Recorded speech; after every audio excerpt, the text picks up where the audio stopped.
Give them a 5 minutes remaining, and then we'll have 10 minutes for questions at the end. Okay, so we're in your capable hands. Just to double check, you can all see the screen online, yeah? Yes, thank you. Yeah. I know, you're all good, it's just my face is going to be highlighted. Aha, Amber's just entered the room. Okay, are we ready? Yes, off we go. Lovely. Good morning, welcome to our presentation for BM 5275. This is group 4, and today we'll be investigating 2 questions. Firstly, an investigation into the qualities and attributes most effective within driver training. And secondly, a client-specific question where we're looking into if there's a stigma surrounding mindfulness, the word, but not the qualities. On the board, you'll see a list of qualities that we came up with after our secondary research and in conjunction with the client. These are going to come under an umbrella of mindfulness, and today during the presentation you may hear us speak about mindfulness qualities. So these will either be used in conjunction with mindfulness or as a replacement for mindfulness. We'll be looking through 2 hypotheses. Firstly, the qualitative data we hope will show us that the qualities and attributes of instructors that are deemed effective by learners, to answer the question 1. And secondly, we expect our quantitative results to show us statistically there is a stigma around mindfulness, but that the qualities themselves actually appear throughout the research. So first of all, we performed some secondary research. This was done through a plethora of online resources, mostly looking through Yahoo, Google reviews, testimonials from the clients themselves, and drivers' websites. We came up with 3 key trends: patience, calming, and confidence. Patience come at the most, with around 70% of people talking about patience through their driving instructors. Patience was more than just the quality. It was actually about people giving them the time and treating them as an individual. This allowed them to feel more relaxed in the car. It took pressure off them when they were doing tricky parts such as maneuvers, also like the 3-point turn where they often struggled, and they were getting very anxious. The patience of the instructor was able to calm them down, reset them, and allow them to relax. Secondly, calming. Calming was actually more along the lines of showing some mindfulness to the actual people in the car. They were often getting stressed when they first stepped in early on in their lessons, perhaps their first or second lesson, and a calming instructor was able to sit them down and relax them. As you can see from one of our quotes on the board, someone even had a panic attack during their lessons, and their instructor was able to take them out of the situation and calm them right back down. And lastly, confident. Confident came in 2 forms. 1, the confidence of the instructor, and 2, the confidence of the individual. Confidence of the instructor came in the form of providing a service where you are knowledgeable, you show expertise, so that people in the car themselves felt safe. They knew they were in safe hands, so they themselves had reduced anxieties. The confidence of the individual was almost taken away from how confident the instructor was. The individuals themselves learned to trust their instructor, so they would challenge themselves, they'd push themselves further and try out more things when they were driving. This led them to be more confident in themselves, which again helped reduce anxieties and stresses that they may have been having through their driving lessons. So we took these on to show some significance to our questions. Firstly, we'd like to say how obviously the secondary data has given us 3 key trends to follow along the lines of patient, calming, and confident. We believe that if we are able to replicate these results within our primary research, these could be in our findings to show some qualities and attributes that people do deem effective. In addition, we were able to collect a number of results along the negative side of things. Normally, we would obviously try to avoid these when looking at qualities and attributes that you are looking for. However, we believe there's a chance here or an opportunity, especially as 90% of the ones we were able to identify as negative results could actually be corrected using mindfulness practices, looking back at the specifics of the questions. Patronizing and aggressive came across when instructors were looking more at the time limits or when they were just trying to get things sorted. This could be because they were running out of time on their lessons, or because their learner was struggling to get something in one lesson. When they found this, the impatience and stuff tends to fall through. As we've spoken to the client, we are aware that some mindful training can actually take you out of the situation, remind you about everything that you've learned. You can, as an instructor or as a person, you're able to identify these results and calm yourselves down, set yourself back up in the situation, and proceed with a positive result. This is something we'd like to see within our recommendations later on. So we took our first data and tried to replicate it through our primary research. We chose a questionnaire, possibly because of the timescale we were under. A questionnaire allowed us to reach a large sample quickly. It was easy to produce and easy to get a return. We chose online data because we could spread it through a number of social media platforms, such as Facebook and Instagram. We were also able to work through open and closed questions. Open questions allowed us to identify areas where we could find correlations and trends between our secondary data and our questionnaire. Closed questions allowed us to answer our secondary question around whether there's a stigma around mindfulness. It gave us an area to statistically prove yay or nay for whether there is a stigma around it. We look at the quantitative data first. When we looked at the quantitative data, we had some directed questions. We put people's qualities and attributes from the secondary data into our first questions. We weighed it slightly towards the negative, expecting positive results. As you can see from the middle graph, we were correct to do so. Many people who passed obviously followed positive results, and they feel this is from their qualities and attributes.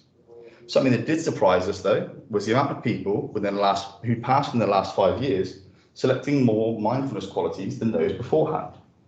So we wondered whether this is a pattern we could find out more on.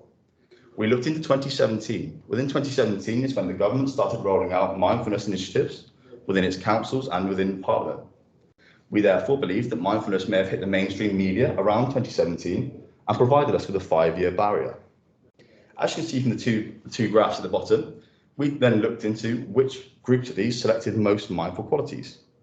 Although it wasn't as significant as we first assumed, we still took this forward to see if there was a correlation between the two, i.e. the years passed and the amount of mindfulness you'd be willing to pay for. We looked at the significance. The correlation graph in the top right showed a moderate negative correlation between the amount of years you've been since you passed and your willingness to pay for mindfulness. This was more on the lines of answering the second question within our hypothesis, and although it showed a moderate negative correlation, we were unable to statistically prove that there was a definite correlation because we didn't have enough group sizes, so there'll be something we'd look for in the future. However, we were able to tabulate the results to see a better picture of what we were looking for. As you can see from the table, people who'd learned within the last 5 years were 65% more likely to pay for mindfulness within their lessons. However, only 40, I can't see the box, but I think it's 42% of people were willing to pay for mindfulness over that time period. And we seem to take this as a statistical evidence that even though there's only a negative moderate correlation, there is definitely something there. And this gave us an area for the future to look into.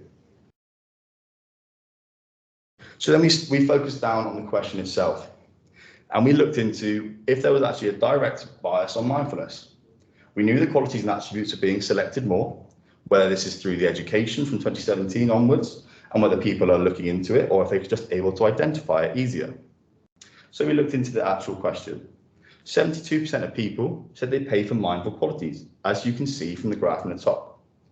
This was considerate, nurturing and empowering, something we'd agreed on with the client previously. We deemed this as quite a successful response. So we had a look through and changed only one variable. The variable we changed was placing mindfulness instead of its qualities. The results we deemed after this only showed 40% of people would be willing to pay for mindfulness directly. This was able to statistically prove to us that even with a 40% drop in people selecting the option, we were able to statistically prove that there is some sort of bias around mindfulness. Although, due to our restrictions within the questions and the fact that we were unable to pursue this further, we were unable to produce reasons why. This is something we would like to see from a larger study where we could receive replicable results and maybe look for further in-depth detail into the reasonings behind this. So we move back to the qualitative data. The questionnaires qualitative data focused more around looking into comparisons between our first data from the secondary research and finding anomalies and trends. The trends we found within the attributes and qualities highlight that the main attributes we found in our statistical data were also available within our primary research. Patients, once again, came to top results. with lots of these coming through and showing that there was mindfulness available within the questionnaire. However, the importance of this only shows through as actually this was more in detail. We were able to see more opinions and the actual empathy of the clients. So, for example, patients in our questionnaire showed people were reducing their anxieties and even working towards reducing their mental health issues. If someone was in the car and they were extremely stressed or anxious, the data was able to show us that people are willing to sit them down, take time out of the lessons and pay for the mindfulness quality. In addition, we found empathy within our first study. Empathy was more than just calming them down. It was assessing the client, getting within them, finding out triggers they were going to have, whether they were going to be under pressure soon and they were going to snap. This became one of the top qualities that people wanted within their driving instructor, as it meant they were more than just a figure. They were looking into them personally, finding a connection between themselves and the client.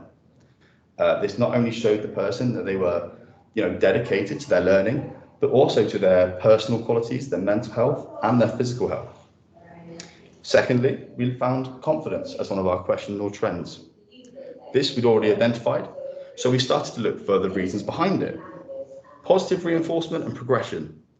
These came out as significant qualities that people can push through onto their clients. The positive reinforcement was able to bring people up. It increased their confidence and helped them through the presentation. Progressive elements helped transition them through their specifics and actually helped them build up their confidence when they got anxious or tired. We missed out supportive for a reason. Supportive actually appeared the most throughout our presentation and popped up through all questions. The supportive elements of the questionnaire showed that people were almost like a golden standard for what qualities and attributes people deemed effective. It supported clients, built the atmosphere between instructor and client, which overall increased both qualities we'd already highlighted, confidence and patience. We knew that this was going to be a beneficial quality, but we didn't understand in detail how much people would appreciate this. In addition, the questionnaire gave us an insight to the feelings and effects of people who've been treated poorly throughout their transition. When they were working hard, we found that if they were taken as rude or dismissive instructors, they would often struggle within their teaching, but they would also then look for new instructors as an alternative. The significance of this showed us, first of all, there is trends between the two, and that there is agreeable evidence to show that the qualities and attributes we highlighted are replicable through data. Secondly, the positive outcomes showed there is mindfulness already available. People are looking for it, they're searching for it if they've had poor experiences, and there are instructors out there who are using it even without knowing what the word means. And lastly, the negative opportunities showed us an area for expansion. It gave people a way to look into it. It gave them an opportunity where they could transition from having negative responses and losing lots of instructors losing lots of clients, to going through some small progressions and some small changes and becoming much better instructors in general. This is something we only saw in a few cases throughout our research. The overall findings.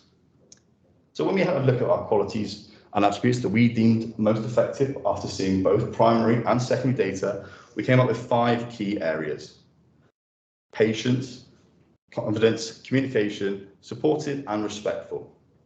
These 5 qualities and attributes were deemed the most effective through both data sets. They also showed many areas where people were seeking to develop, whether this is from the learner point of view or from the instructors, showing there is a contrast between the two. Secondly, we are able to statistically prove that mindfulness has been judged wrong. There is a bias around the word, and we were unsure why.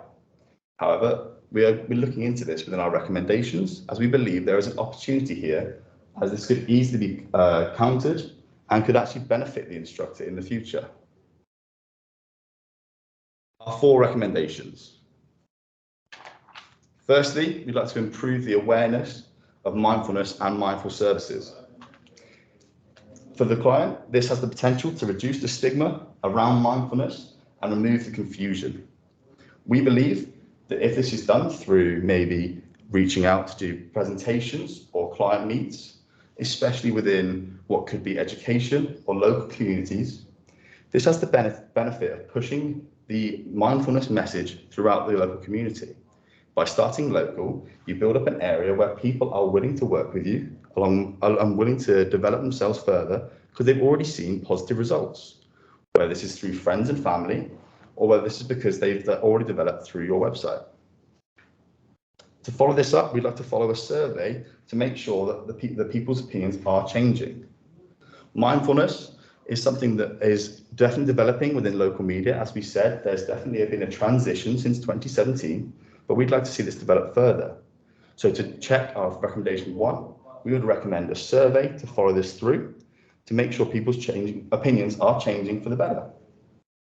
Secondly, we believe marketing to a younger audience to be one of the most crucial aspects of this, whether this is looking at a high school level, a college level, or even a university level. By starting at a lower level, an age level, you build mindfulness within their elements of education. They start to learn sooner, they start to build on this, and this increases their exposure at an early age. For example, when we were in school, we found online elements of people doing driver awareness courses, sitting through drunk driver courses, where they would have fun and learn about the elements so they wouldn't pass it on in the future. For mindfulness, we'd like to see the same thing. Once the stigma has been reduced, we believe that entering into this level and doing maybe mindfulness courses, mindfulness events, or anything to do with mindfulness within the community will help build this into their education and help them take it up through. So when they enter into driving school ages, they're able to pass on what they've learned or even look for mindfulness within their instructors.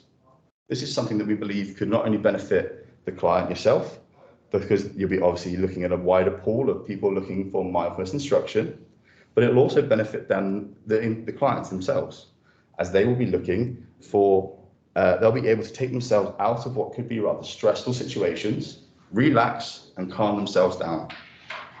Once again, we believe that this could be monitored quite easily through the use of either a questionnaire or client research.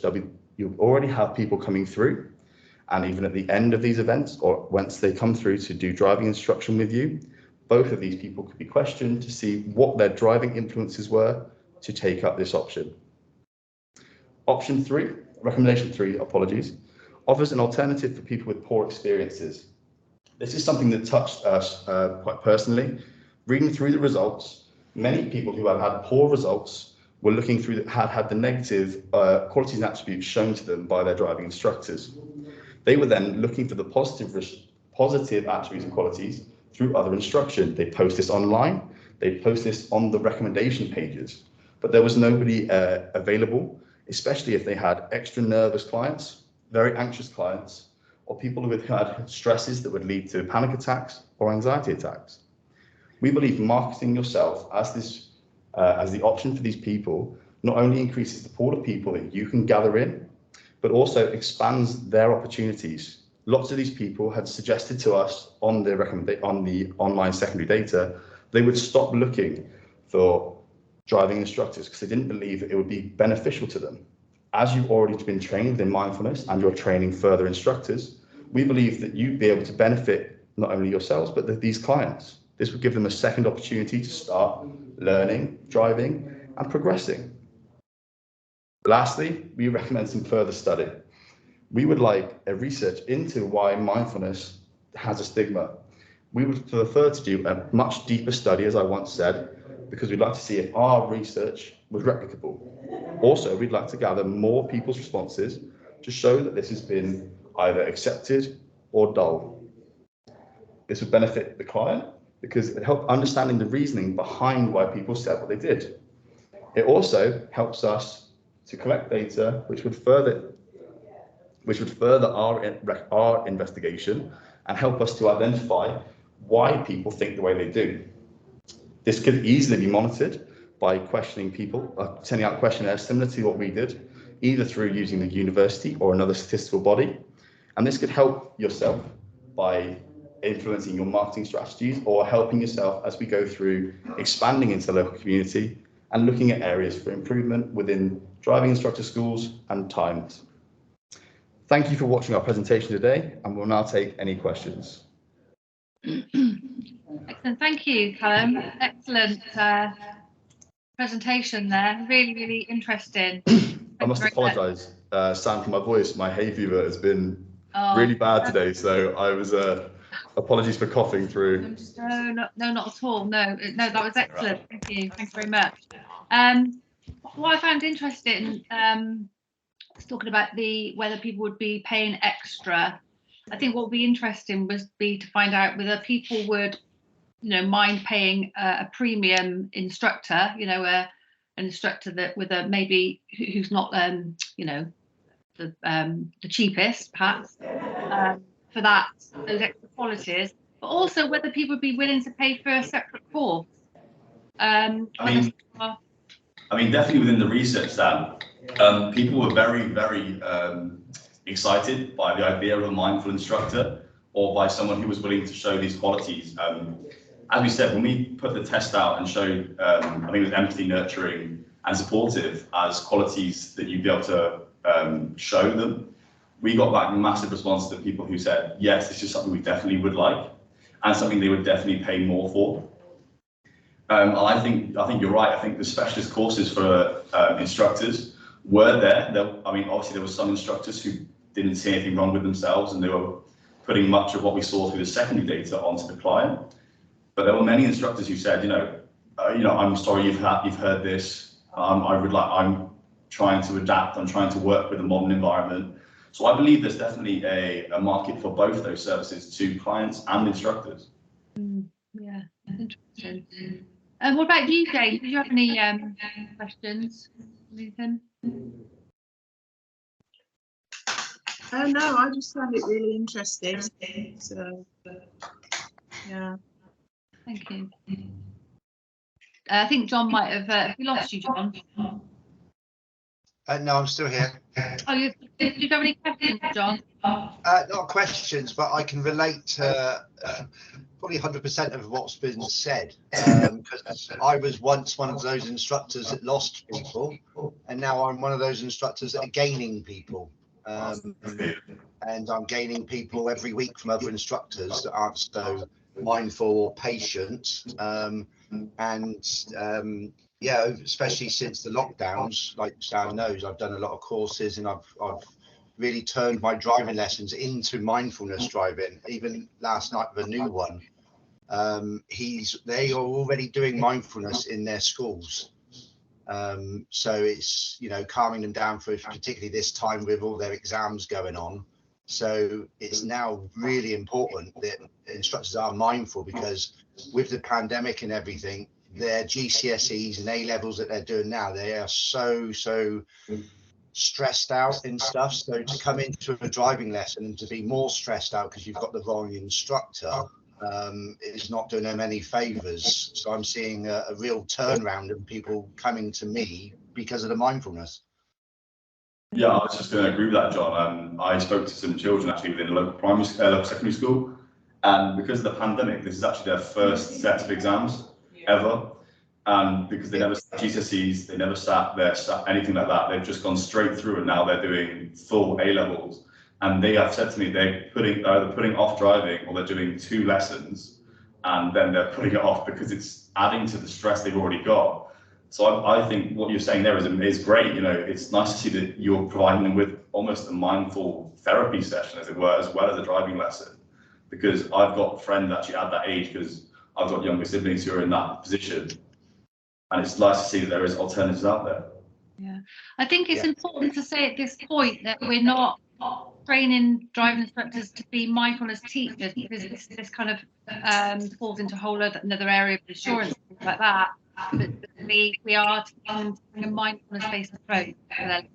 Yeah. So, what they're themselves, and they're able to share that practice with their clients. Well, I think that's brilliant, Sam, because obviously the 5 quality attributes that we came up with as the key ones, I think 3 or 4 out of 5 of them are from what could come from mindfulness umbrella. Yeah. And I think that is something that's definitely being searched for, and is being identified as a top quality.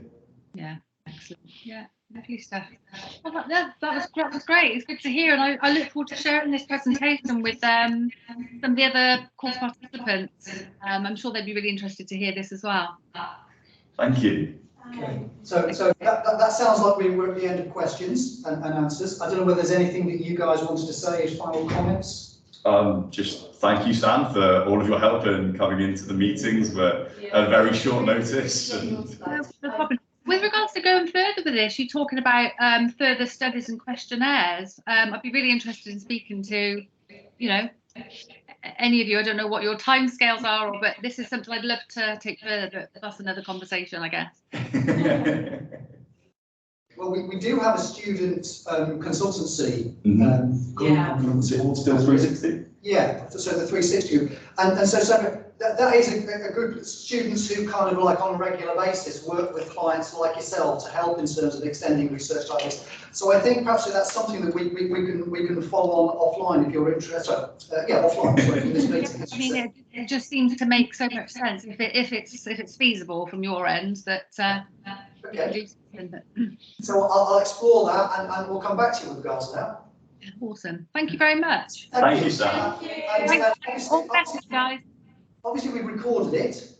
Yeah. That was with a view to you receiving a recording, presumably. Yeah, that'd be great if I could receive that. I could share it with my other members. We'll make sure that happens as well. So, Sandra, thanks very much indeed for your time and also for you, John, and your time as well, Jane. Yes, thank you all for your lovely comments as well. Thanks, guys. All the best to you all. Thank you. Bye. Bye. I'll be back again in a bit. I've got another minute, I think. I don't know whether Jane and John,